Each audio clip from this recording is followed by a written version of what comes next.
Oh, good evening.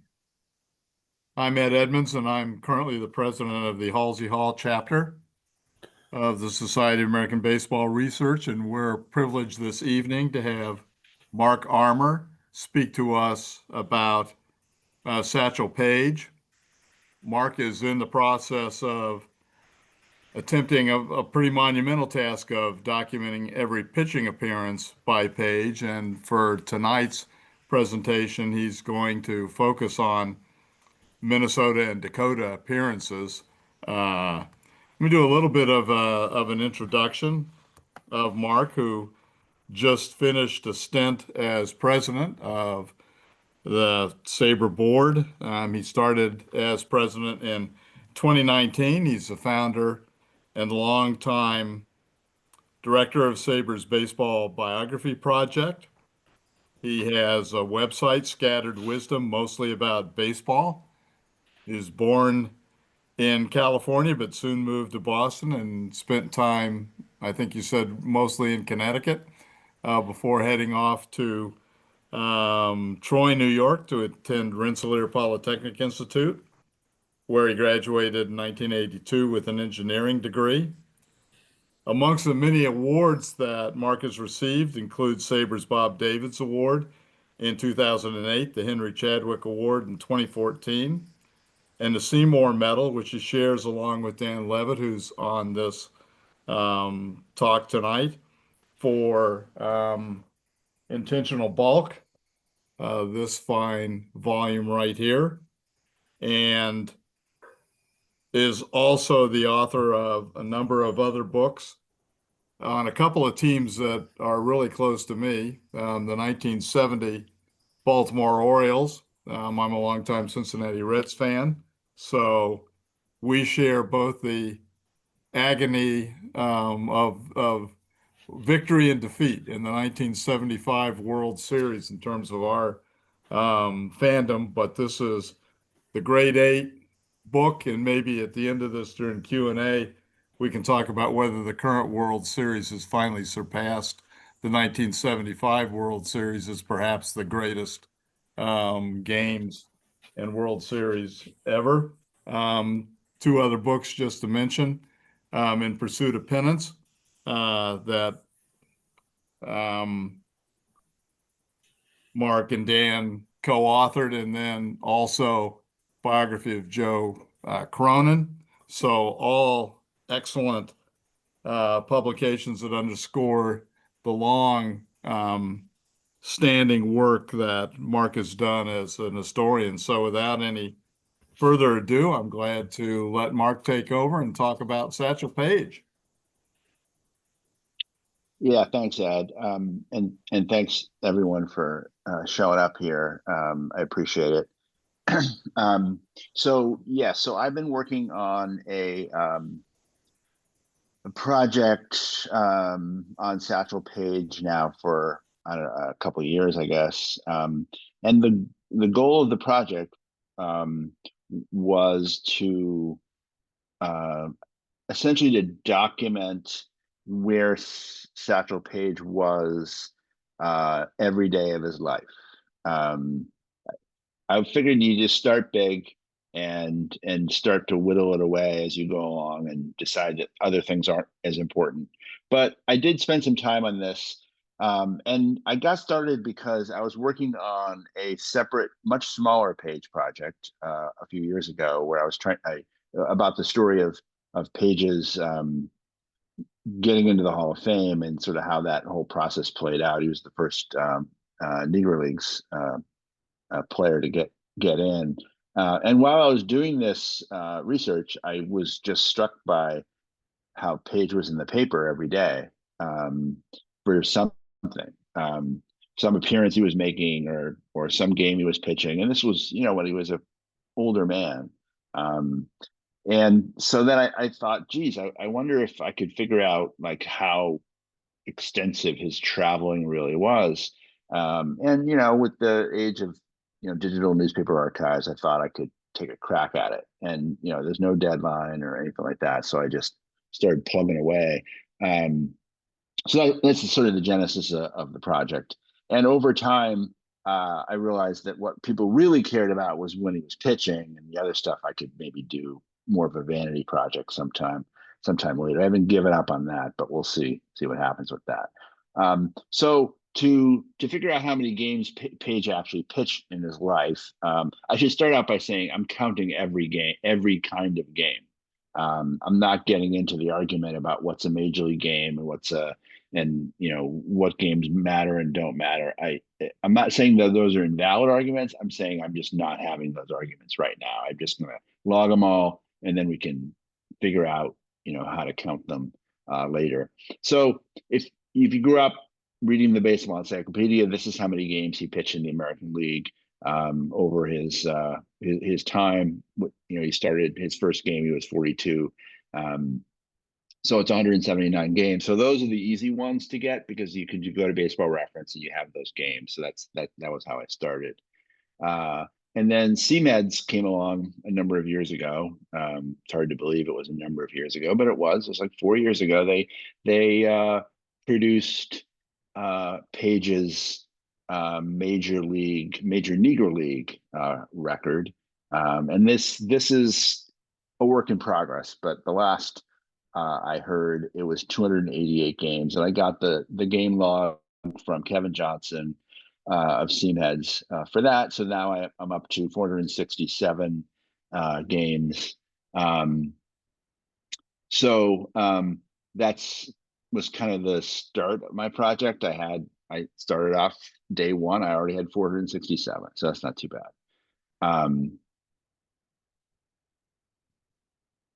Okay, so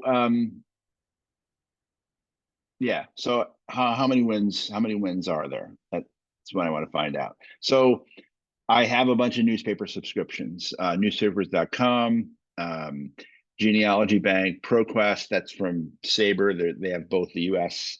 Version and the Black newspapers. Of course, we can get the sporting news from SABR as well. Newspaper Archive. Some of these things I've gotten myself, and some of them from my membership in SABR. Which, by the way, it's worth the SABR membership. I know I don't have to preach to everybody about this because you're already in SABR, but it's worth it just for these things I get for free. So what I did was I went through all of those newspapers starting from 1926, which is when he first pitched in the minor leagues, and all the way to the end, and then I put them all in a big spreadsheet, and including locations for the actual ballparks, not just the cities. As much information as I could find about the games in terms of how many innings he pitched and how well he did, whether he won, etc. And then I logged them all into this big spreadsheet and uploaded it into this mapping software, and I got a map. And this is the map of all of his appearances. It's a little bit cut off, and that's user error because he pitched in Anchorage, and I squeezed the map a little bit too much. But it goes from Anchorage to Honolulu, and then he was in Venezuela, and then up into upper Canada and in the Northeast. So a lot of games. So in Minnesota, I'll list them all later, but he didn't pitch as much in Minnesota as you would like, because he only pitched 11 games in Minnesota. And the first game he ever pitched there was in 1940 for St. Paul. He never actually pitched in Minneapolis, but he pitched in some small towns, and I will list those a little bit later. But those of you who know the geography of your state better than I do might be able to tell me where these all are. But I have the lat longs, and I'll get to that in a minute. Bob said, "Hey, there's not. You might want to count these other states too, so that it's a bigger. So we have more games, because of course he had quite a history in North Dakota. It turns out, because he actually pitched for a team in Bismarck in both 1933 briefly in 1935, the whole season. And then he returned to North Dakota a number of times as well. So he pitched a total of, I don't know if this is a region name that I just made up, Upper Midwest, but anyway, it's 70 games in that sort of part of the country. So in my mapping software, and this is all public. You can look at the map yourself, and we can put that in the chat in a minute. But if you can zoom in as much as you want, and you can keep zooming in, and you can get pretty close to where the actual ballpark was. And then if you click on this little icon here, this little balloon, and there's a number in the balloon, and that means that he appeared 30 times in this one ballpark in Bismarck. And if you click on that 30, it will show you the details of the first game he ever pitched there. And then if you use the left and right arrows that you can see on the upper left there, you will get the second game, the third game, the fourth game. So there's a way for you to actually look at your town and see the details of exactly, what he was doing in all the parks. So it's pretty neat software. And I feel like the spreadsheet was sort of the grunt, sort of brute force labor that I did. And then the software, the mapping stuff, which I didn't do, really makes it, all worthwhile. It really makes the work look impressive. So, thank God for that. I'm gonna go through Paige's career a little bit to show you sort of how the map can organize his life. I mean, there's ways to look at the map in different ways. You can say, just show me the major league games, or just show me the barnstorming games, or just show me the games that occurred in 1931, or the games that he pitched in the American League. And what this is doing is showing you his 2 seasons, or his season and a month that he pitched in Chattanooga for the Chattanooga.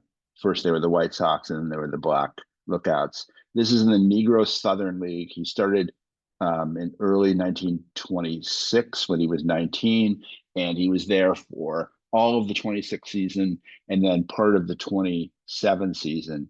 And these are the places that he appeared. So he was born in Mobile, and likely this is as far away from his home that he'd ever been, was these places.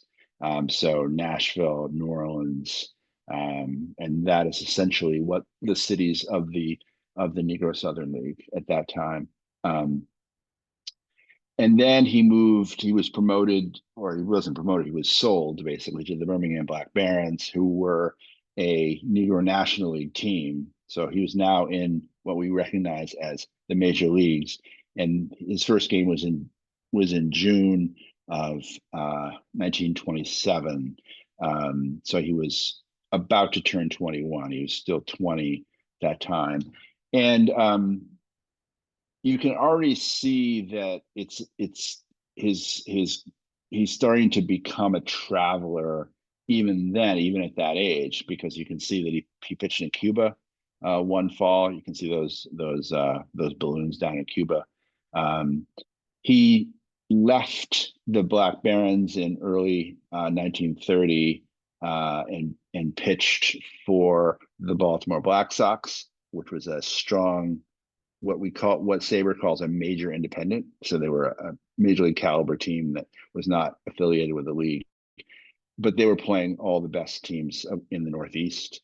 And then the Negro National League itself was Chicago, St. Louis, Detroit, Nashville, and those are the big, Atlanta. Those are the sort of the big dots on that map. So this is sort of how Paige did in these seasons. And the caveat I will put is that I'm still finding games. It's unusual. It's been unusual to find a game in sort of his prime years anymore. I think I've got most of those. I would love to find more. Retro Sheet's working pretty hard to go through all these games now as well, and Alan Cohen has found a couple of games from Paige's prime, which is great. Um, but this is, I think, pretty representative of how Paige was doing at this time. These are mostly, high quality opponents, not all, because the Negro major league teams at that time, or really almost all of the time that the Negro leagues were a major, were playing in real leagues, they tended to play top competition on the weekend, um, for like a 3 or 4 game series, and then during the week they would schedule games against exhibition games against local teams. So they would play, Fort Wayne, or they would play Toledo, or I guess if he was in Birmingham, they'd be playing in some town, and and maybe even in Chattanooga or something. So these are all mixed together. Um, I have them separated, but I'm showing them, mixed together. So he's starting to pitch well. And at this time, if you read the papers, by 1929, 1930, when he's coming to Chicago, the Chicago paper is advertising that Satchel Paige is coming to town. He was becoming known as a pretty hot stuff, maybe like a young Dwight Gooden, just a hot shot young fireballer. He was compared in terms of his speed to Rube Waddell, who was considered at that in the 1930s. He was often sort of the avatar for a guy that just throws really hard. Um, and Walter Johnson, of course, as well. Um, so he spent what I would argue was his prime years in the early 1930s for the Pittsburgh Crawfords. He ended up leaving Birmingham, um, and it was always for money. They didn't really have what you would call a reserve clause at that time. I mean, they kind of had 1 year contracts, and Paige left and went to originally to Cleveland, because Cleveland had a team in the National League at the time, the Cleveland Cubs, and that team was having money problems. They ended up with Pittsburgh, who was independent at the start of that, but they ended up in the league. Um, but during this time, Paige is so well regarded and so famous that he was being um, he ended up pitching all over the country. Um, and some of that was his doing. Like he pitched in the California Winter League most October, November, December. That's when the Winter League was. And he pitched, as I said, he jumped the team to go to play for a team in Bismarck for several weeks or for a few weeks in 1933. He then jumped in the next year and he played for the House of David, in the Denver Post tournament. And then in 1935, he spent the whole summer in Bismarck. And it was also the Crawfords doing, because the Crawfords would occasionally rent him out. So a team would say, we would love to have Paige come pitch in our town, and Paige would get a cut, and the Crawfords would get a cut, and Paige would pitch. And sometimes this was against a major league team, and sometimes this was a major league team that was renting him out. So he would pitch for another team. Um, and you've probably all seen those pictures of Paige pitching in Yankee Stadium for the Black Yankees. This was an example of him being rented out for a day to pitch for another team. So that happened too. So he ended up moving around a lot. The majority of his games in most of these years were for the Crawfords, but this was Paige at his peak of talent, and his peak of kind of knowing his own worth and trying to get as much money as he possibly could out of baseball. So this is his record in those years. and some of the competition was a step down from the major leagues. Certainly in 1935, he pitched for Bismarck. I think he was 29-2 for Bismarck. And then when he pitched in California, the California Winter League took place. Almost all of the games were in Los Angeles, and Paige would usually dominate those leagues as well. There were occasionally other great pitch people in the league, including Dizzy Dean, would show up and pitch, and the opponents that Paige would face often included people like Charlie Gehringer and Bobo Newsom, and other people would be for the opposing teams. But Paige's team was basically always the best team.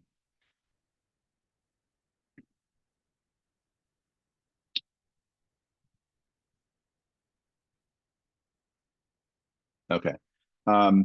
So I call this his wilderness years because in 1937, he jumped the Crawfords, which he was wont to do.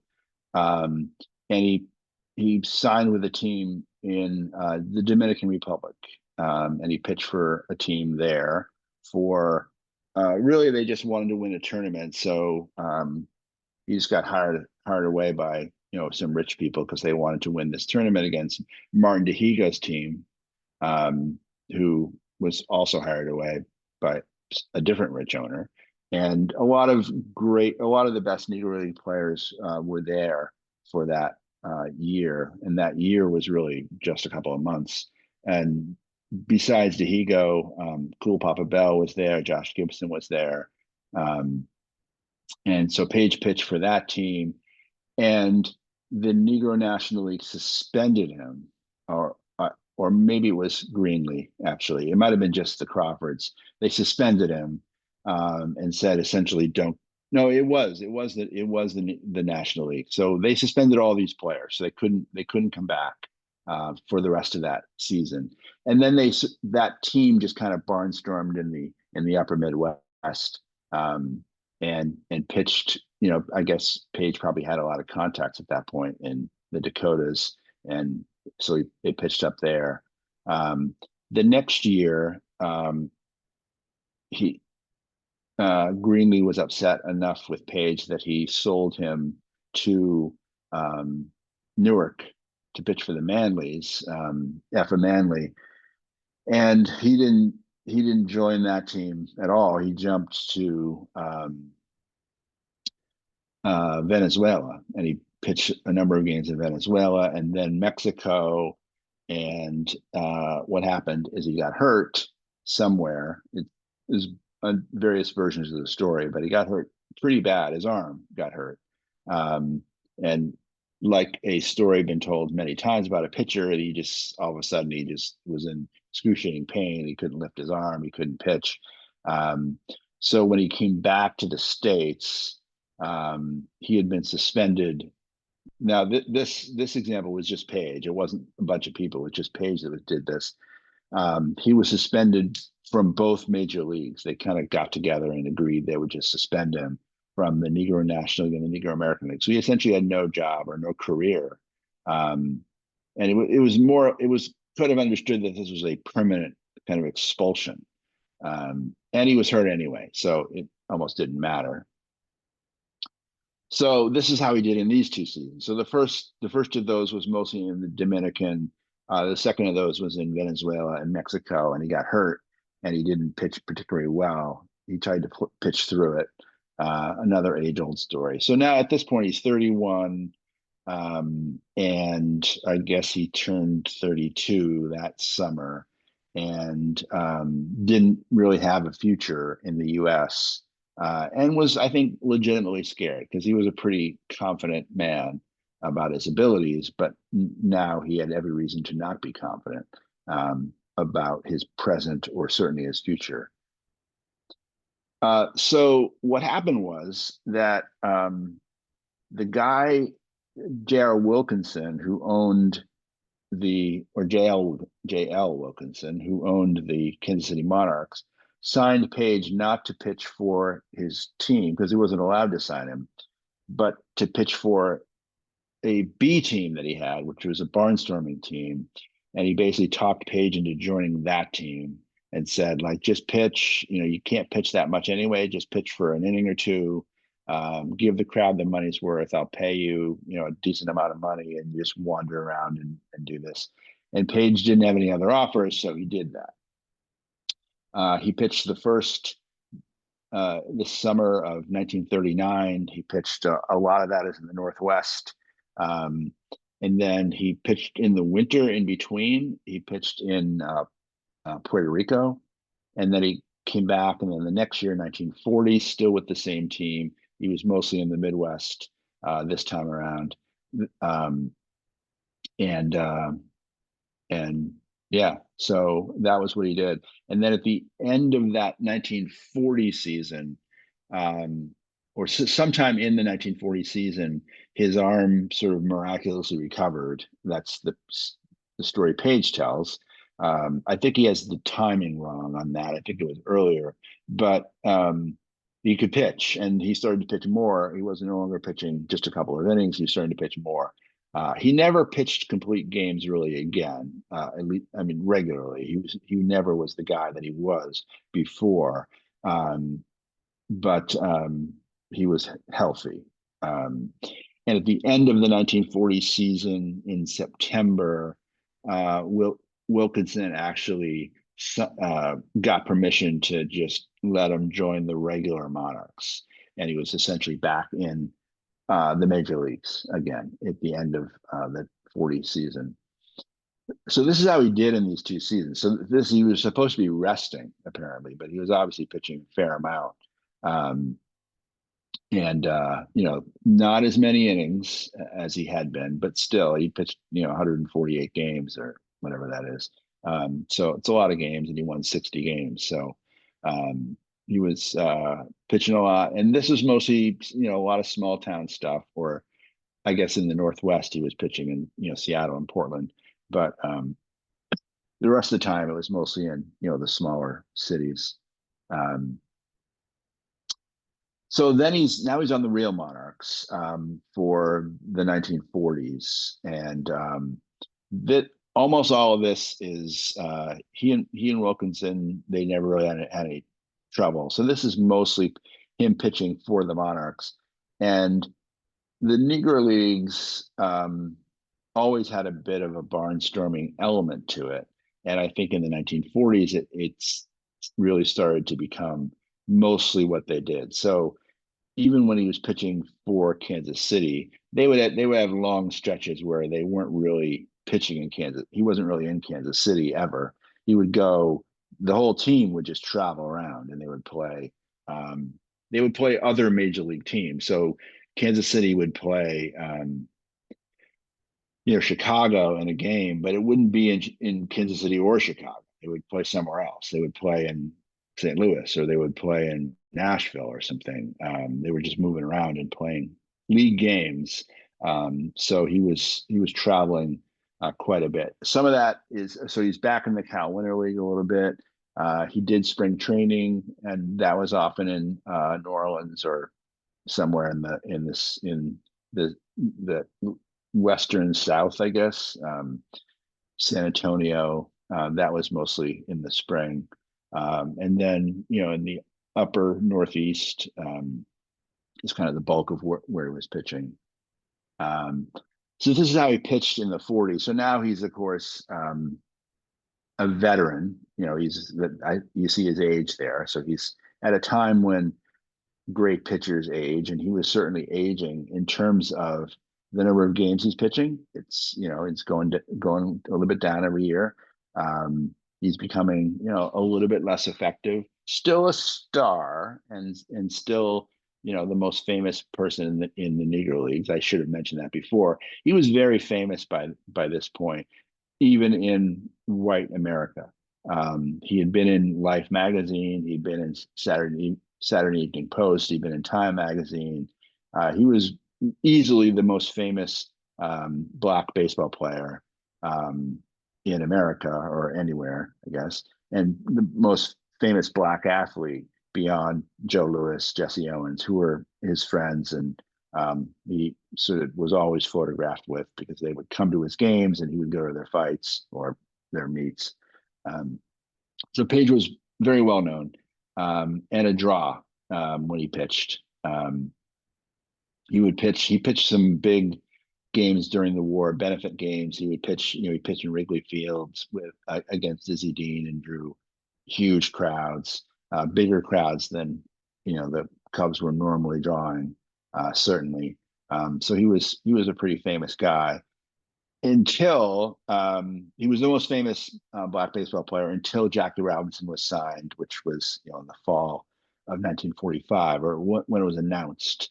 And then Jackie Robinson was the most famous black baseball player, and and Paige certainly felt that. I think Paige wanted it to be him, but there's a lot of legitimate reasons why it was not him, starting with the fact that he's 39 years old there at the start of this stretch, and he did not have the other intangibles that Robinson had. I mean, Paige was a guy who showed up late and wasn't always reliable, as great baseball players tend to be reliable, and he was often not, certainly. So in 1948, he signed with the Indians, and he pitched for the Indians for a couple of years. And then, of course, he pitched for the Browns. After a year away from the American League, he pitched for the Browns for 2.5 years as well. And this map just indicates where he pitched during his time in the American League, and you can see how it sort of contrasts with the previous pages that I showed you because of how stable the white major leagues really were. I mean, if you pitch for Chicago, then that's where you pitched. You pitched, there were 8 American League teams, and this is kind of where he pitched. I don't have his, the spring training games on here, which would obviously change things, but the major league games, this is where he was. And during those seasons, this is where he was in total. This includes the chart I just showed you, but it tells you what else he was doing, because he didn't pitch in the American League the whole time. There was the early part of the 48 season before Vex signed him. There was the 50 season when he was not in the American League, and the beginning of the 51 season, he was not in the American League as well. And then there was spring training, and there was winters and everything else. So you have somewhere on that map are the dots I just showed you, which is his American League major league games. And then for the remainder of the time, which is the minority of the actual time, he's being Satchel Paige. He's pitching everywhere. And this is kind of how he did, during this period. Again, early 40s, early into his mid 40s. A lot of that is his Indians and Browns time. And this is how he did the rest of his life. So this is Paige from age 47 to, 65 or something, when he finally threw his last pitch. He's pitching a fair amount. And this ends up being sort of the hardest part, the most challenging part of the project, is all the barnstorming that Paige did, because when he was pitching for the Crawfords, for the most part, I think the challenge is, finding newspapers that are digitized that were covering these games. But obviously, when he's pitching, when he's 58 years old, and he's more of he was always taking these games seriously. But of course, the competition was the quality of his team was shrinking, the quality of the opponent was shrinking. He was pitching in county fairs. It was often advertised in the newspaper that he was going to be pitching, but it wasn't always talked about after the game. So I don't really count it as an appearance unless unless there's some kind of indication that the game happened. Because in baseball it can rain, and that certainly happens. So but I'm trying to confirm appearances. So this is the rest of Paige's life, and here are those games. The biggest job that he had was from 1956 to 58. Those 3 seasons he pitched for the Miami Marlins in the International League, and that was a regular gig. And the rest of the time he was essentially on his own. He joined teams for brief periods. The Negro Leagues were sort of dying out. There was still an opportunity to hook on with a team for a few months, but for the most part, he was kind of on his own. He pitched for the Indianapolis Clowns for part of 1966 and 1967. This was like the last barnstorming team. They kept going without Paige, but this was kind of the end. And Paige was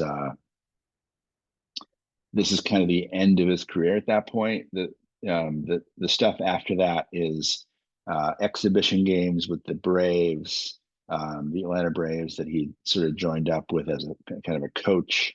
And then in the stuff in the 70s is old timers games.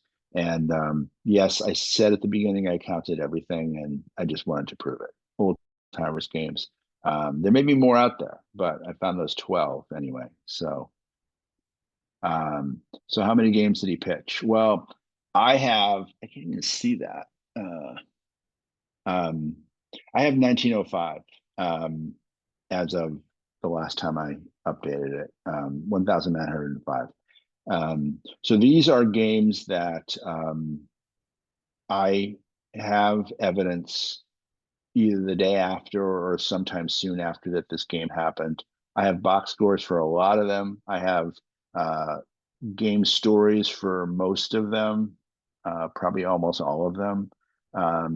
But there's several dozen of them where I had to use my best judgment on the game.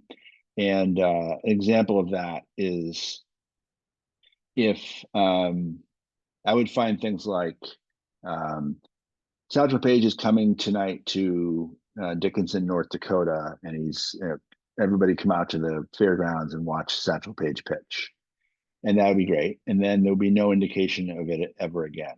And then what I would do in some of these cases is I would join a group on Facebook called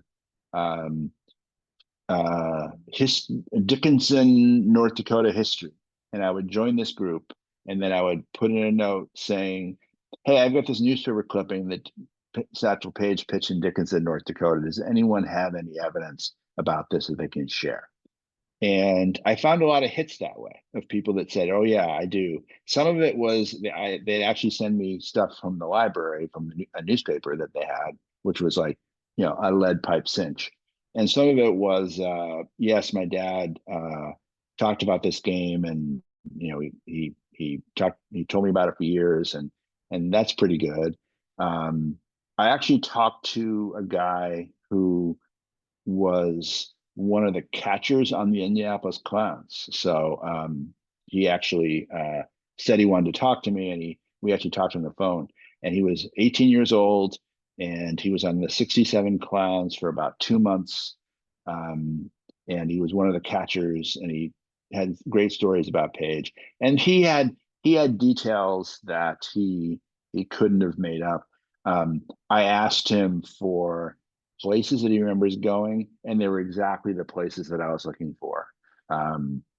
So it wasn't like he was saying something that he didn't have previous evidence for. So anyway, I'm just trying to give you a flavor for the fact that I had to make my best determination. I'm pretty confident if somebody went through and decided that I had 2 games that maybe they were skeptical about, maybe that's possible. It's not 20 games. But I'm also missing games because of the fact that it has not passed my bar. where someone has said, yeah, I went to a game in 1963 and I'm pretty sure that Paige pitched or something. And that's not enough. The most frustrating one is I have two, I have a two newspaper clippings, 2 consecutive years that Paige was going to pitch in this town, and no follow up on either one. And then I have a newspaper clip from a couple years later reminiscing about the time that Paige came to pitch in this town. And because I can't say definitively which of those 2 dates it is, I I it doesn't pass muster for me. So I know that there's a game there, but I don't know when. So I don't count it. So anyway, maybe that's wrong. Um, so let's see. So here is, so it's off by a game. I haven't updated this slide apparently, but this is roughly the categories that I have. So a major league game to me is when Satchel Paige is pitching for a major league team and the opponent is also a major league team. And it's not an obviously an exhibition like a spring training game. So those games are major league games. If he's pitching against another kind of team, then that's not a major league game. And minor league games are sort of the same. Exhibitions are often when he was pitching for a major league team, but against somebody else, some local team or something. Latin America, I'd sort of lump those together. A bunch of falls in the Cal Winter League. Independent includes Bismarck and the House of David and a couple other examples. Barnstorming is sort of uncharacterizable. That's mostly Satchel Paige, have arm will travel, but also includes some years where he was pitching for a team that was barnstorming. He was in some All-Star games. One, he pitched in the 53 All-Star game for the American League. And then he pitched a bunch of Negro League All-Star games and then a bunch of old-timers games. So that's what I have. And then this is just some trivia. These are the parks that he sort of pitched in the most. And the answer is of Sportsman's Park being the most is a little bit unsatisfying because, of course, when he pitched for the Browns, that was the time that he was, he had a very stable career and he was mostly pitching in relief. So most of those games are those 3 years he pitched for the Browns. So most of these leaders, quote unquote leaders, are when he had a fairly stable job. White Sox ballpark in Los Angeles, which doesn't exist anymore. That's the name of the ballpark that the Cal Winter League took place in for most of its run. And that's a big part of that. So here are the games that he pitched in Minnesota. There's 11, I think there's 11 games here. And as you can tell, there's really only one that he pitched when he was sort of peak Satchel. That 41 was his first full year with the Monarchs, and so he's 30. He's about to turn 35, I guess.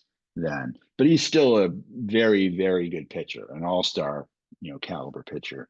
When they pitched in St. Paul, and that was, I'm sure, just an exhibition game. And then most of the rest of this was Paige as a adventurer, sort of towards the end. Anything from 59 on, which is after he left Miami, Paige is deteriorating, I think, in skill. He did not believe this. And there's a lot of evidence to suggest that he was still a very good pitcher. I mean, some of it is small sample size, but he did pitch 3 innings in the American League in 1965 and gave up 1 hit against the Red Sox. Not the best team, but nonetheless, it's pretty good. Probably most 59-year-olds couldn't have done it. So he believed in the 60s that he deserved a job in the major leagues. And Bill Beck believed it too. Bill Beck would say, the White Sox could use him in the pennant race, or the Yankees or somebody could use him in the pennant race, and Page believed it. So, but nonetheless, he was pitching less, and he was occasionally getting hit in some of these years, and the competition wasn't great. And that is the gist of my talk. It's basically the core of this talk is what I gave in Dallas at the recent convention, with some, hopefully, a little bit of Minnesota flavor. I wish there was more. I wish he pitched more in Minnesota, but he pitched there, I guess, one time. You'll always have that one time that peak Satchel pitched there, but it wasn't. I think Page was a little bit like a touring rock musician, where wherever people could meet his price, that's where he went.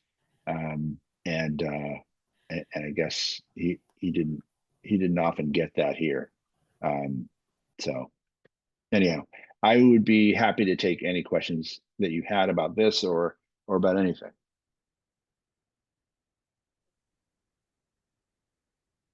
This group's not usually shy. Come on, we'll. No, I have a question, Mark. For your purposes, how important was his autobiography? No, not really. Not really. Most of even the biographies of Page, which are well done, honestly.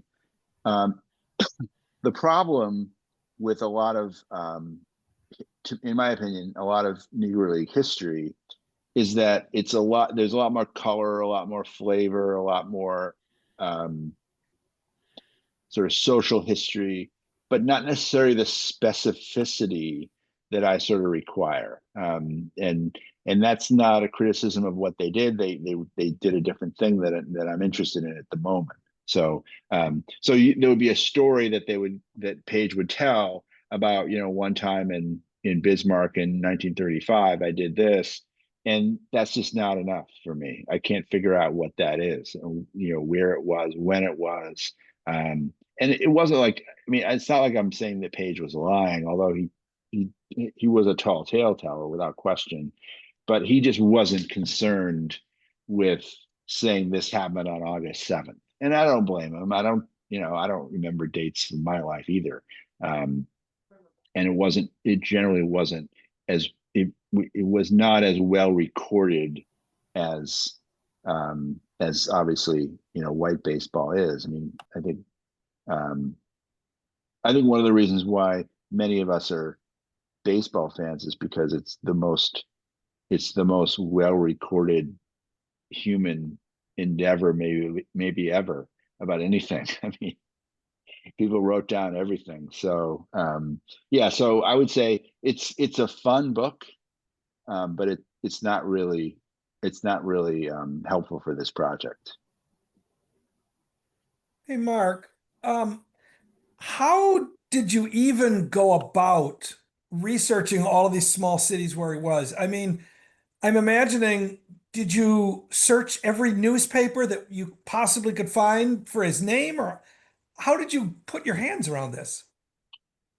Yeah, basically that's what I did. So I would start with the early years were the trickiest because the newspapers didn't have a good handle on the spelling of either his first or last names for a number of years. Like, he would often be called Page without the I.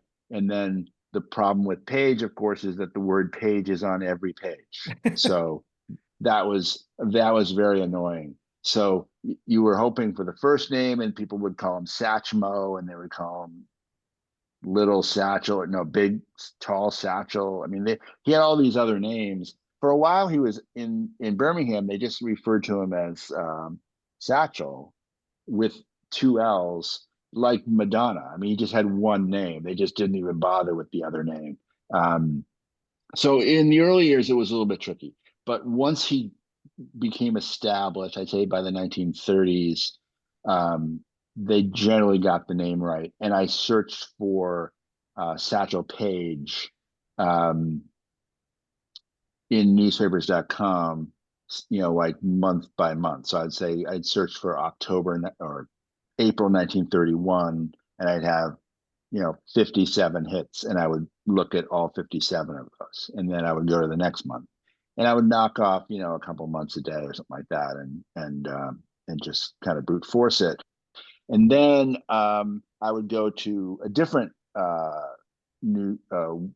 newspaper service like Newspaper Archive or ProQuest or something, and I would essentially do the same thing, and I would find hits that I didn't have the first time, or and believe it or not, like I showed you that list at the beginning. When I got to the sixth one, I was still finding new stuff. And if you're still finding new stuff, then you just assume that you never think you're done as long as you're finding something. And it was usually once I sort of felt saturated was when I would look at the Crawford schedule or I would look at his 1935, and I wouldn't have more than 2 or 3 days off in a row ever. And then I'd say, okay, I think I have it now. Because if I had 5 days off, I would think like, there's no way Satchel Paige took 5 days off. And then I would dig deeper and I would search for the team only. And sure enough, I would search for the Crawfords in this week in May, and I would find that they spelt his name wrong in the paper, and I'd have another hit. So it was basically brute force.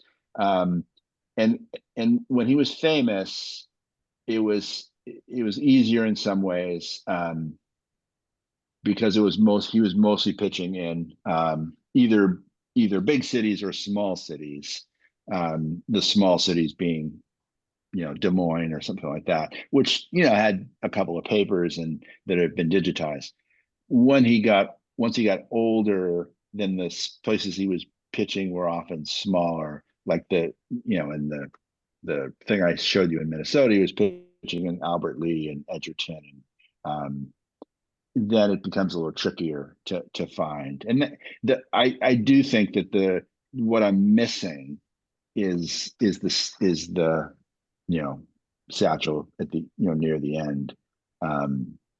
One mystery I can mention, which I think I'm counting now, is there's a story that I don't know. I think somebody sent this to me, that Phil Jackson, the basketball coach, he grew up in Williston, North Dakota, I believe, and he in one of his books, he wrote about the time that he pitched against Satchel Paige. And I looked into this, and he was a very good pitcher, Jackson. Left-handed, as you can imagine, very tall, threw hard, was very well covered in the papers. And he and sure enough, it was one of those games where I found that he was going to be pitching in Williston, North Dakota, exactly about the time that Jackson says that he pitched against him. I found the story, and I did not find any follow-up except for what Jackson said. I mean, that's the follow-up. The follow-up is 40 years later, Phil Jackson saying, I pitched against him. And given all the stuff that Jackson accomplished, I just don't see him making that up, because everything else sort of holds up. I mean, he was an extremely highly recruited pitcher. I think did he go to North Dakota University? I think he did, but he just played basketball. I'm pretty sure in college. But yeah, I mean, I definitely have found stuff some unusual ways. The bulk of it, though, to answer your question, Mike, the bulk of it is definitely just brute force newspaper research. Say, Mark, I'm curious about Satchel Paige's relationship with Bismarck, North Dakota. Seems like he pitched there, kept going back there. Did he have a relationship with a promoter there, or was the gate really good when he pitched there? What was the story? So the story, there's an entire book about this. I forget the name of it, but there was, semi-pro baseball used to be really big. So when you tell someone that somebody was pitching in semi-pro, they kind of maybe roll their eyes. But there was a time when a lot of these places that weren't served by minor league baseball would have semi-pro teams, and they were excellent teams that actually played, for as long as they could over the summer. And they had a league of some kind in North Dakota, and one of the guys that I think must have owned the team or was the principal backer of the team, whose name was Churchill. I think he was a car dealer. Just said, like, by God, I'm tired of losing to Jamestown. It was like their big rival in this league, and he knew. I don't know if it was Abe Saperstein or one of the big promoters, and he just said, like, is there a pitcher? Is there somebody I can get from one of the Negro League teams that I could hire for the summer to be able to finally beat Jamestown? And he goes, well, I could talk to Paige. And that's the story. I mean, he basically talked to Paige, and Paige always believed properly, I'm sure, that he wasn't, he was pretty bitter about his situation in life.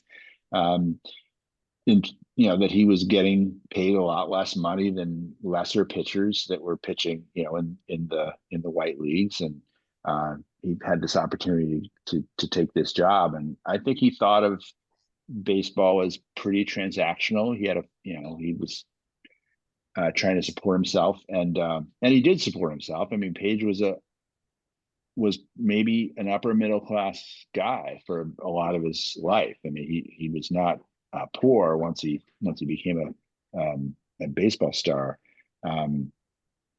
So he came out in 1933 and he pitched because he wanted to win this tournament, which they did, and then he liked it and he was treated really well. There were a handful of other black players on his team. It was an integrated team.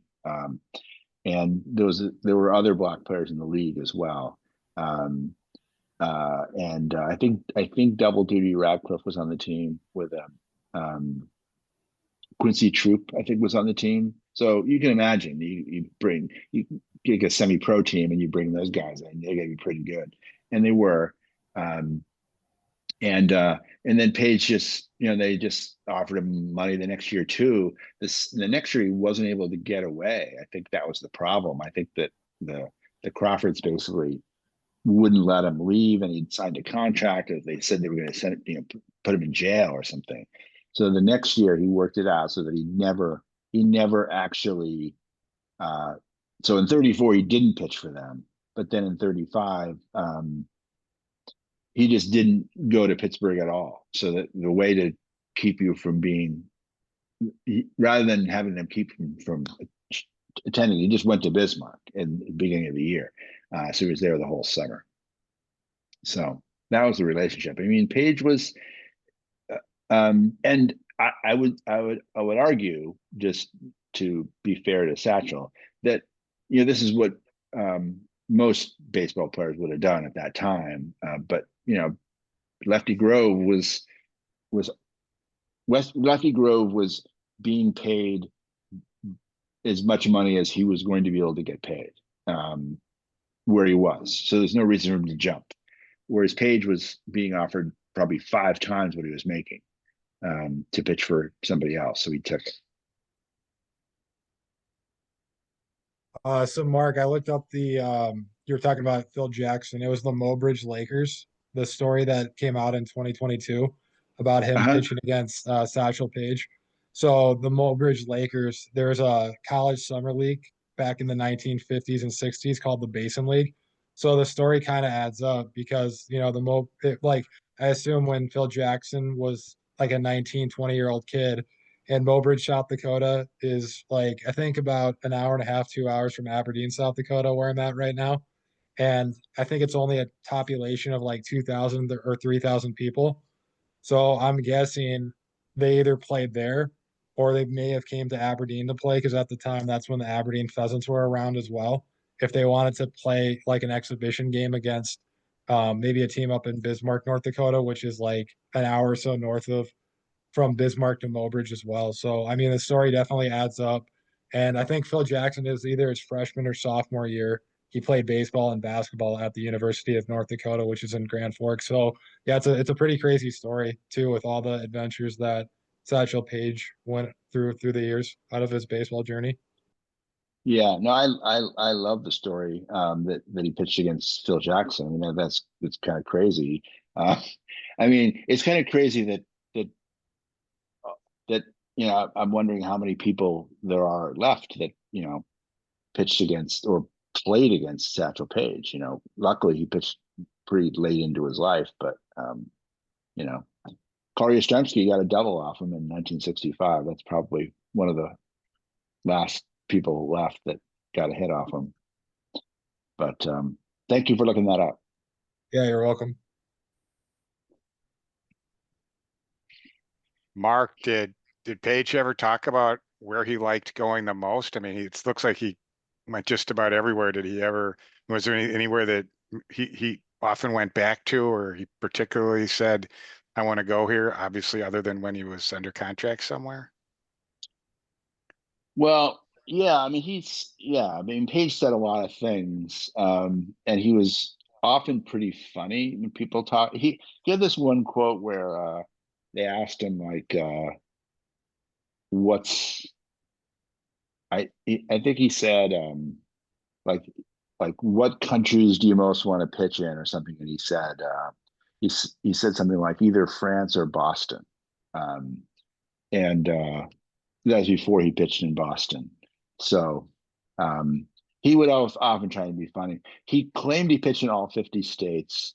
I have not found evidence that he pitched in New Mexico, although I do have evidence that he was scheduled to pitch in Mexico and no-showed one time. He had a game in Los Alamos. And he also, I have found no evidence that he pitched in Maine, New Hampshire, or Vermont. And I'm fairly sure that he did not, because I've tried to find the thing about Paige is he was mostly driving around. So if you want to find out where he was on August 10th, 1958 or something, you can figure out where he was on August 8th and where he was on August 12th. And he was somewhere around there. That's where he was. He wasn't really flying across the country and going somewhere else. So I'm pretty sure he was not in those places. And of course, he also said that he pitched all over the world, but he did. He pitched in, five or six other countries. He talked later like he liked Bismarck, and he claimed that it was the best team he ever played for. I'm skeptical about that. I mean, those Pittsburgh Crawfords were sort of incredible. It's hard to believe he could have been as good as them. They were great because they won every game. That would intoxicate you certainly into thinking that the team was great. I'm sure they were very good. I don't know if they were a major league team, but they were quite good. And they played against the Monarchs in a couple of tournaments. And the Monarchs are a major league team, are considered a major league team by Major League Baseball and SABR. And they beat the Monarchs. So, they were pretty good. I mean, they were one of the best, certainly one of the top 25 teams in America. I don't think there's any doubt. I think he liked, he like a lot of people. I mean, he would be honest late, as he got a little more confident in himself, but he had pretty bad memories of pitching in the South, and didn't really go back there very much. He didn't really barnstorm there much at all. A lot of it was because you weren't allowed to play interracial games. So if he pitched in Fort Wayne, with a black team that he was barnstorming with, they would play a white team or an integrated team, something. But if you went to Mobile, he couldn't do that. You'd have to bring the opponent too. So it was very difficult for him to pitch in the South, and he had pretty bitter memories of that time in his life and the time there. He moved to Kansas City when he joined the Monarchs, and he lived there for the rest of his life. So I'm guessing that Kansas City would be the place he liked the best because he lived there for 40 years. So that's my answer. Kansas City. Is Bob focused here? Still here? He had a question he put in the chat. Let me pull it up. Any idea, Mark, how many games might not have appeared in a digitized paper and so has not turned up?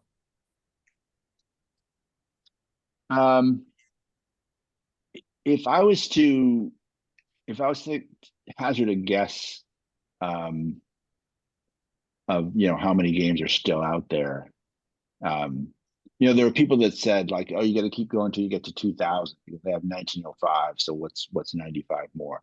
It's sort of like they're coming slowly at this point, and I haven't honestly been working on it too much in the past couple of months because I'm working on other things. But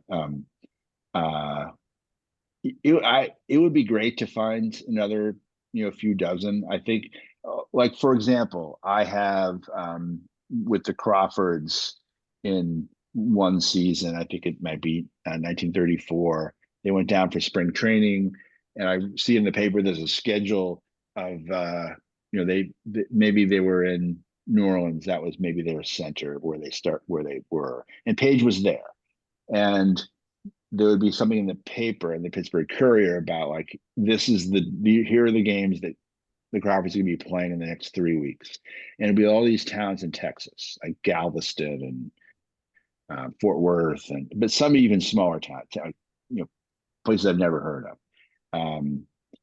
And then none of those papers are digitized, so there's no Texas information. So it's just kind of a black hole. So I would expect there's some Paige stuff in there, and maybe either those get digitized or some Texas volunteer steps up and wants to help add that stuff. So maybe there's some games here and some games there. So I don't know. I would guess less than 100. I would say a few dozen, maybe. But yeah, hopefully more. But Mark, looking at that map, it looked like he pitched everywhere. Are there any states that he did not pitch in? yeah, so New Mexico and northern New England, so Maine, New Hampshire, Vermont. I don't believe that he pitched in. I think it's possible New Mexico, but I don't believe so. But I'm pretty sure he did not pitch in the three upper New England states. So his I'll tell you a cool Alaska story. So the first time he pitched in Alaska was in 1964. So he's near the end, and he was, or maybe it was 65. Actually, I'm not even. It was 64. So he's in Alaska for a weekend to pitch for some Alaska team, and again, I'm in newspapers.com and I'm looking for Satchel Paige, and I find a hit in Alaska. So I dig a little bit deeper, and I find this story that involves Richard Nixon. So Richard Nixon, who at the time was unemployed, I guess. He was the former vice president, future president, and he was on his way back from Japan, there was some kind of foreign policy conference or something that he was attending as a guest speaker or something. I don't know. And they stopped in Anchorage to refuel at the time that Page happened to be there. And when the plane lands, Nixon looks out the window and said, like, "What's all that commotion over there? And why are all those people gathered up over?" And the person who was with him said, "I'll go check it out." And he goes out and he comes back and goes, "Oh, they're all just waiting because Satchel Paige's plane is coming in." And Nixon says, "All right, I want to stick around. I want to meet Satchel Paige." So they stayed on the ground for a little while, and then Paige came in, and Nixon gets off and walks over and meets Satchel Paige, and he said, like, "I always wanted to meet you, and it's an honor, whatever." And what's funny is that I think Paige thought that Nixon, should be honored. It's like, yes, I mean, you get to meet Satchel Paige. I mean, it's good for you. It's a good day for you. But that got in all the wire services. So that was a story for several days and all over America, that Nixon met Satchel Paige. So that was pretty cool. And what else? Yeah, so that was like the last. Yeah, that was the last state that he had to get. He got Hawaii, but I guess you could argue that Hawaii wasn't yet a state when he went to Hawaii. But he did manage to see Alaska as a state. But yeah, so there's 4 states he didn't go to, I don't believe. I should also say, at the beginning, I mentioned that I was mapping the rest of Paige's life too. And I kind of stopped this, or set it aside. But Paige, at least 8 times, and I think maybe as many as 10 times, during the winter, the off season, the off baseball season, Paige used to tour with the Harlem Globetrotters, or a team like the Globetrotters. Some years it was the Globetrotters. Like Goose Tatum had his own team for a while, like the Goose Tatum All-Stars or something. And Paige didn't play basketball. He didn't suit up or anything like that. He would entertain. He would speak at halftime, and he would be sort of the foil in some of their gags. They'd throw the confetti paper at him or something like that. So he was sort of in on some of the jokes, but he didn't dress down. He said there was too much running to play basketball.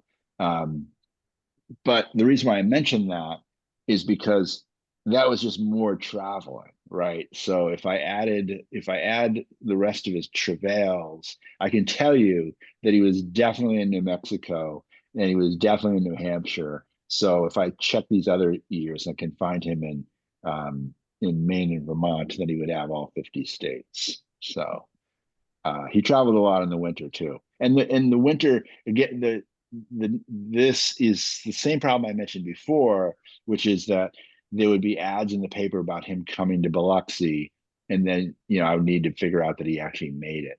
And it that may seem like annoying, but he did no show sometimes. So I am really trying to provide a service to people that want to find out, was Satchel Paige ever in my town? And I don't want to stick them with, well, he was advertised to be in your town.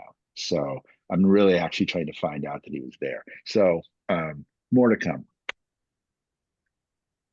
Mark, do you have anything on his earlier teenage years before you started actually looking at those games? What was he doing when he was 15, 16, 17 years old in terms of playing baseball? So what's interesting about Paige, one of the interesting stories about Paige, of course, is that most of his adult life, certainly by the time he got to be 30, there were all these stories about that he was actually a lot older than people say, than he said he was. And those stories persist to this day. You can listen to Bob Kendrick on some podcasts and they'll say, well, he was 42 years old, or maybe he was 52, but there is fairly strong evidence that his age is really correct. We have census data, but the other thing we have is that Satchel Paige has a lot of parallels with Babe Ruth as a character and a personality. In many ways, he's like the white, the black version of Ruth, sort of the bigger than life, representative of his sport. And the other similarity with them is that he was incarcerated as a child for a number of years in a home much like Ruth was. I think Ruth was sort of sent there by his parents, whereas Paige was sent there by the state. He was just kind of a little bit of a juvenile delinquent. So we know that he was there from like the age of, I don't have it in front of me, but he was like from the age of 11 to 18. And he, the school that's still there, which is like a juvenile center for, I think it was for Black children at that time, which was in Montgomery. And they basically had a policy that, it was for, once you're 18, you age out. So if Paige was 10 years older than he said, then that means he was aged out when he was 28, which seems, very unlikely. So that only leaves 2 years. So he got out at the end of 1923. So he had 2 years between him aging out of that place and him pitching in Chattanooga. So there's 2 years in between, 24 and 25. And in those 2 years, he, according to him, and stories that were written about him during his career, he was pitching for a semi-pro team in Mobile, a local team.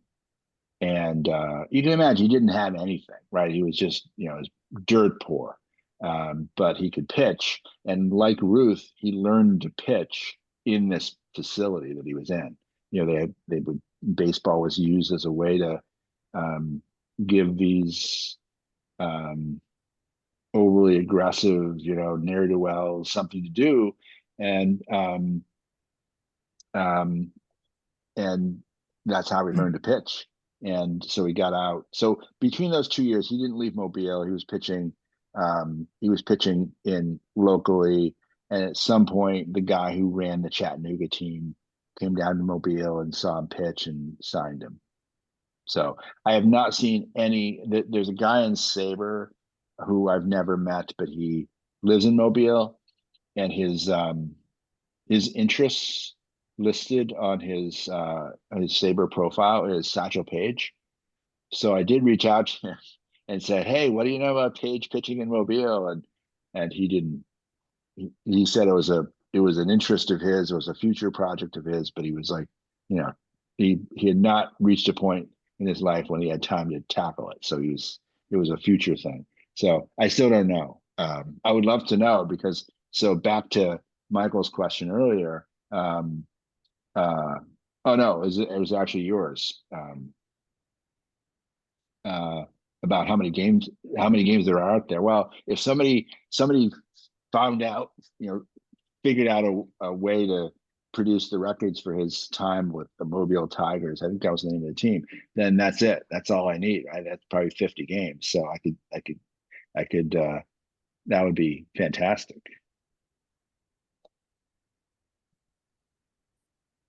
I wonder what kind of car he drove, because in this day and age, boy, you could have made some money, like Knute Rockne did for Studebaker back in the 20s, just for the fact that you're a famous person and this was the car you drove. Yeah, so Paige made pretty good money, and he generally had good cars. And he loved to drive, and he would often drive with other people. But when he was with some of these teams that were barnstorming, they would be all in a bus, and Paige would be in a car. And there would be times that the bus would show up, and and Paige would not show up because he'd have a flat tire or something like that. But a lot of people that were teammates of his or friends of his, like Buck O'Neill and Double Duty Radcliffe, would talk about how Paige was like the worst driver. He just was a speed demon. He got hundreds. I mean, Paige claimed he got speeding tickets in every town in America at some point. And O'Neill told the story. I don't know if it was in the Ken Burns thing or some other time that, that he was with Paige once. It's one of those stories that's too good to be true. That some small town guy stopped him and made him, he said that's $5 or something like that. And Paige gave him a 10 and said, "I'm coming back through tomorrow." So he was pretty proud of the fact that he was just going to drive as fast as he wanted. And he had big roadster. He had like expensive cars. There's a few photos of Paige out there with his cars, and he had multiple cars too. He, like, in his house, he would have like 5 cars. So he was not he was not very good with his money, and he would say that, like, even late in life, he'd say, I kept pitching because I have too expensive of a life." And he had 8 kids too. So that was expensive. Ed, the early picture in the presentation showed him in front of about a 1935 Packard. Yeah. So he was pretty proud of his automobiles, I think. I don't know. I'm not a car person. I don't generally know the cars, but that's a good looking car. Well, since Glenn just chimed in, I should ask you, because at least the 3 of us are big baseball card collecting folk, about the collection of cards that you have of Paige. I'll go first. Glenn may know more about this than I do, but sort of the most famous of his cards, most popular of his cards, which is the 53 Topps card I have. It's beautiful. I love the card. That's his only Topps card. He has a few, cards before that, but the cards I have a lot of is, like, in recent years, there's just a lot of custom card people that have written, sort of artistic, they've drawn, there's like really good drawings of Paige and for all of his teams. And I have a lot of that, but I don't really have that many original at the time cards of his. There aren't that many. They didn't make cards of Negro Leaguers, really. So There may be some, but I'm not aware of any pre-war. Well, now that Topps, in either sets like Topps Archives or in inserts, they'll have cards of Paige. So there's contemporary cards that fascinate me, because sometimes, in fact, I opened up a pack of Topps Update last night and got a Mickey Mantle MVP card that is a mimic of the 60, 61, 59, somewhere in that. And I thought, man, I'm fascinated. This image is actually one that's different than all the others that sit in the notebook that I have. But I think for old folks like me, that's one way Topps keeps roping you in, because it's like, okay, here's one of my favorite guys, and you've got a new version card of him. well, it's Topps's admission that they can't design cards as well as they used to. uh,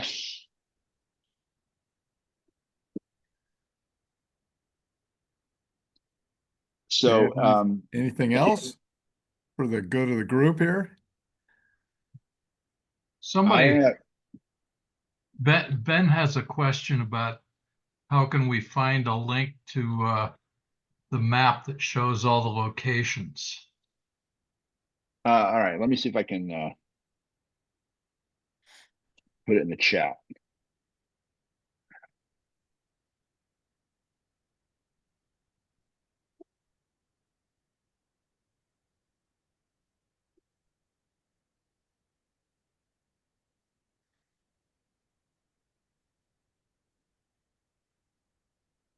while you're doing that, Mark, I want to say thanks for customizing this by showing the, the Midwest area. So is your goal now to present to a SABR chapter in every state that Paige pitched in? No, I probably have done it enough at this point. Originally, I think I may have talked to maybe Stu sometime soon after I did it. If you do it, if you record this, or if you speak at the national, which is fun, they don't record anything. Okay, so if I want to sort of have it for posterity, you sort of need to speak to a local chapter who records it. So my first thought, I the first one I did was in Chicago, and I said I'd customize it and whatever. And one of the selfish part of me just wanted to have this, sort of evidence that this had happened. I could show it to my mom or something. But then a couple other, I decided I would just try and do it a couple more times. But no, I think that's probably, people are sick of me at this point. But it's, I will say, and this is the part that I will say that it isn't, it has nothing to do with me, is that I think Paige is a great story. I really do. I mean, and I wouldn't have necessarily, I think most of the stuff that I've worked on in my life, including a lot with Dan, I didn't necessarily see coming, 5 years earlier. But and this includes this project too. I didn't think that, I'm still a little bit sheepish. I gave a talk to the Malloy conference about it, and I felt this is about the Hall of Fame thing, and I felt like a little bit like I had imposter syndrome because there were all these Negro League scholars and this, this sort of Johnny come lately that was talking. But it's I think Paige is a great story, and I think a lot of the Negro Leagues, the thing that appeals to me about the Negro Leagues at this moment is that a lot of the stuff that about white baseball, we've already done the work. We've already figured it out. So I was born too late for that. I can't help with the Babe Ruth story, right? We know everything about what Babe Ruth did. But with Satchel Paige, or with, Josh Gibson or something like that, I think there's just, I mean, you could replicate this project for somebody else. But if you wanted to do this for Greg Maddux, you could probably do it in a weekend. It's just not as much fun. So I figure what your question was, but that I was I don't know. I said a bunch of words.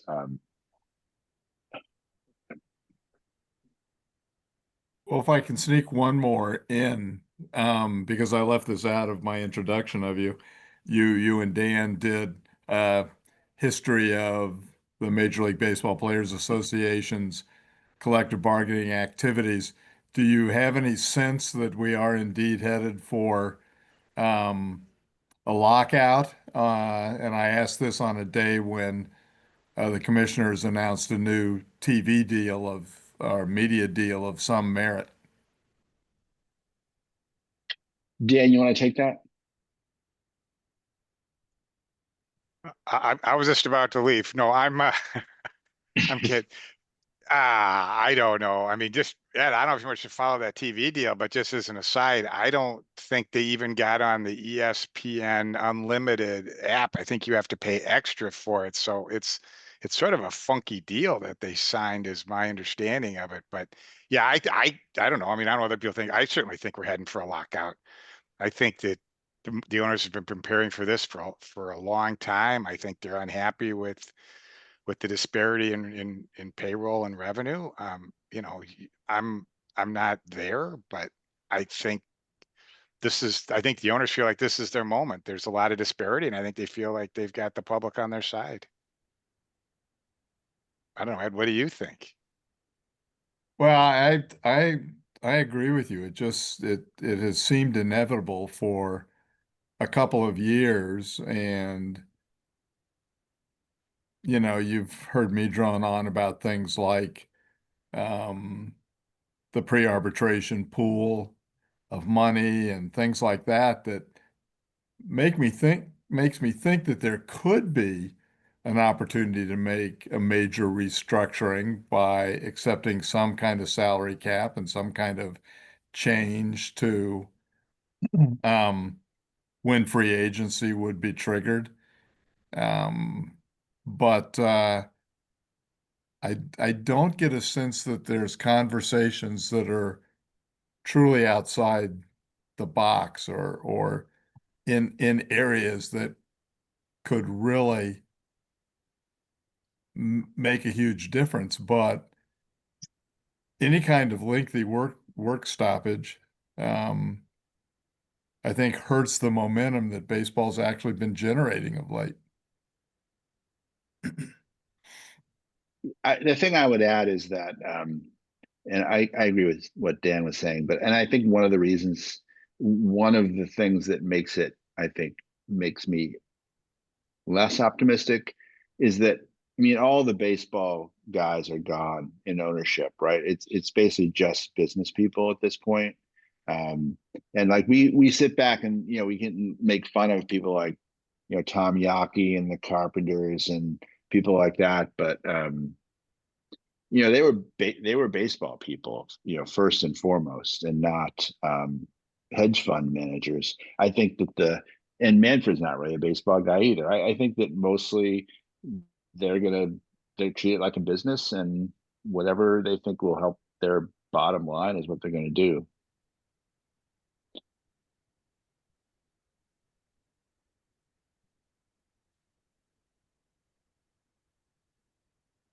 I will. The other thing, That's pretty depressing, Mark. yeah, I know. Something Dan said perked me up. I mean, did they think that did the owners think the fans are behind them? And I don't have any sort of definitive evidence, but certainly if you I mean, just the columns that you read are, you know, gee, I mean, it's the Dodgers have too much money. They bought the pennant. I mean, I think even writers that I think of as generally neutral have sort of come down on that side of the fence here. So I do think, and I think that they've made a very good case. You know, about the disparity, and I think people watch the NFL and and they see Kansas City winning all the time, and they see Oklahoma City win, and so I don't. I mean, we've talked about this a lot before. I'm not sure I buy into it, but I think I think they feel like they have a compelling narrative, and I believe that a lot of that most people are on that side of the fence. I don't know. I mean, we'll find out, but I haven't heard a lot of writers pushing back on the owners at this point. I think that if you're a fan of not having a strike or a lockout, then you should have been rooting for the Blue Jays, because I think that the Dodgers winning just helps that narrative so much. I mean, the Dodgers are not only do they have the biggest payroll, or maybe the Mets do, but they have one of the biggest. But they've also had all of the big, high-profile signings, and they've won 2 World Series in a row, and that's kind of your story, I think. You know, and the Blue Jays had a pretty big payroll too, honestly. But I think that, yeah, I think it seems to me, having followed this for a long time, I know many of you have too. Most people seem to be on the owner's side most of the time, I think, going all the way back to Marvin Miller. Mike Halper, you got to have an opinion before we let this go. I mean, I agree with that. I think that the owners tend to have people on their side because one of the things they do is they foster this idea that the team belongs to the people, and the people are the ones being hurt by this. I mean, you know, I'm 100% sure there's going to be a lockout. For me, it's not if, it's how long. And I expect games to be missed. And the way the owners are posturing and preparing, I wouldn't be surprised if we see the NHL from what was it, 2004-5 when they lost a whole season?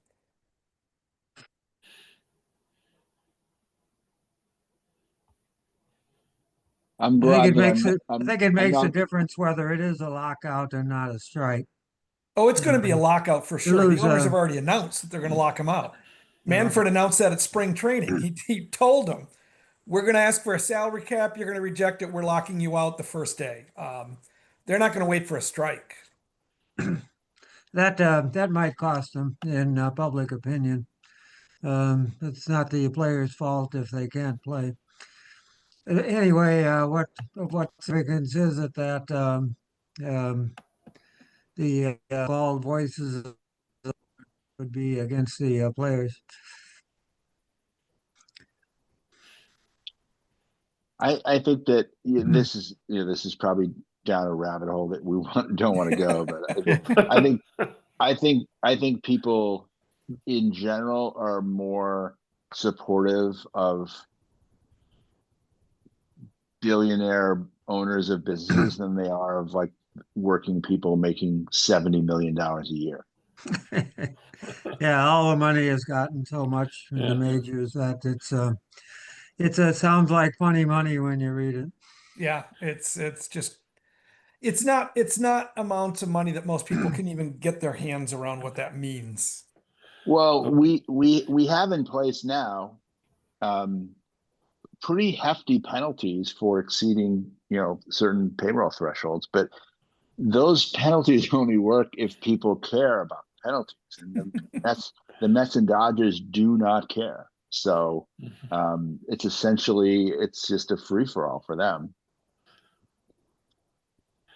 I almost see it as the Players Association voice being drowned out by a lot of people in the media who have taken up the cause of the owners. I mean that it's like the Players Association is swimming upstream. Yeah, I agree with that. I think it's the Major League Baseball's propaganda. Their PR machine is much better organized right now than the players. And so I'm not sure it's the media buying into it. It's the media telling the story they're getting. And they're getting a really strong, consistent story from the owners, which is also echoing what everybody outside of Los Angeles feels. The game is broken. The Dodgers have bought everything. Um, and that's the story that Major League Baseball continually tells, and it's gaining traction. Yeah, I mean, back for 30 years ago, you would have baseball writers, sports columnists, you know, being advocates, for the Players Association, and I just don't see that anymore in this day and age. Well, also when Marvin Miller was there, and I mean, he's obviously, love him or hate him, he was very charismatic, and he would not um, allow these comments from the ownership to go unanswered. I mean, he was willing to put his neck on the line and get beat up in the press, but he would answer. So it wasn't just a one-sided story. And Donald Fehr was similar. And both of those guys were pretty not well liked by a lot of people, but they were willing to do that. And I don't think the Players Association really does that now. They just kind of let the story happen. Yeah, they would push back, and I don't see any pushback now. Yeah, I agree with you there. There really is. There's very little, if any. And when there is, it's an individual player piping up every once in a while. Yeah. Yeah, but would a lockout be won or lost in the press? No, Who is the press? the lockout is going to be won or lost based on how many of the owners are willing to shut up and put up with not making money off their baseball team for years, for a year maybe. But as Mark alluded earlier, none of these guys make a living on baseball. So every one of them could go a whole year without any baseball income, and they're still going to eat. They're still gonna, they're not going to have any problems. They're not going to have the problems, that a working stiff has if he goes on strike. And the vast majority of the players, that's not the case. I mean, the majority of the players don't make 10 figures. You know, they don't have that kind of savings. They might be able to make it through a few months, but things are going to get tight for them a lot quicker than they're going to get tight for the owners. And that's why I think it could be a really long lockout. Well, Well, Ed made an interesting point earlier.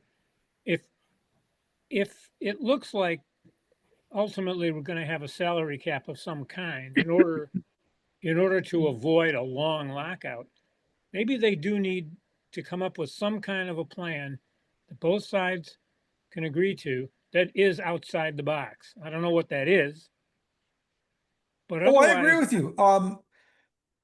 That yeah, kind of, I mean, if the owners, well, if you read Jane Levy's book, she has two people in there who talk about what kind of plan could feasibly work out there. And I think a plan that could feasibly work would be something that looks like an NFL plan, where you take X% of the total baseball revenue and you guarantee it to the players. And you do it by raising the minimum wage. I think if the owners came forward with something like, hey, we'll raise the minimum wage to $3 or $4 million a year and then give you 50% of the total revenue, you're going to get more money than you get now, but it's not going to be divided the same way. It's not going to be as top heavy as it is now. And that might be something that after a year of no paychecks could actually break the union because it would do what the NFL did, which is basically divide the union into quarterbacks who make tons of money and every other player who's basically in the league for 3 years and then done for their career. And if you could do that by saying, "Hey, look, all you young guys, we'll quadruple your salary overnight," and that's the minimum. It'll never go down from there. I think you might start to get some stirring then. And then on the owner's side, the owners would have to revenue share in order for that to work. So that's going to require a give on their side as well. And that's why I think it's possible if both sides were willing to think outside the box, like you say, and give up something that they have never given up before, that they could both make more money by doing this. And then it would also put them all on the same side, which is every year we want to make decisions which will simply increase baseball's revenue because now we each get 50 cents of every dollar that comes in. Say, Michael, didn't a number of years ago, didn't the National Basketball League and the Players Association agree to a percentage formula where a certain percentage of dollars of income would go to players' salaries? Yeah, and that's what the I mean, NFL does too. That's why their that's salary cap changes every year And it's because the it's based on the NHL, it's revenues they make. everybody else. Yeah. Right, Yeah. they all have something like, like that. We're about an hour and 45 minutes Yeah. in here, so I'm conscious of people's time. I'm willing to turn the Right. recording off and maybe allow those of us who are willing to continue down this rabbit hole to do that. I would love to, but I have to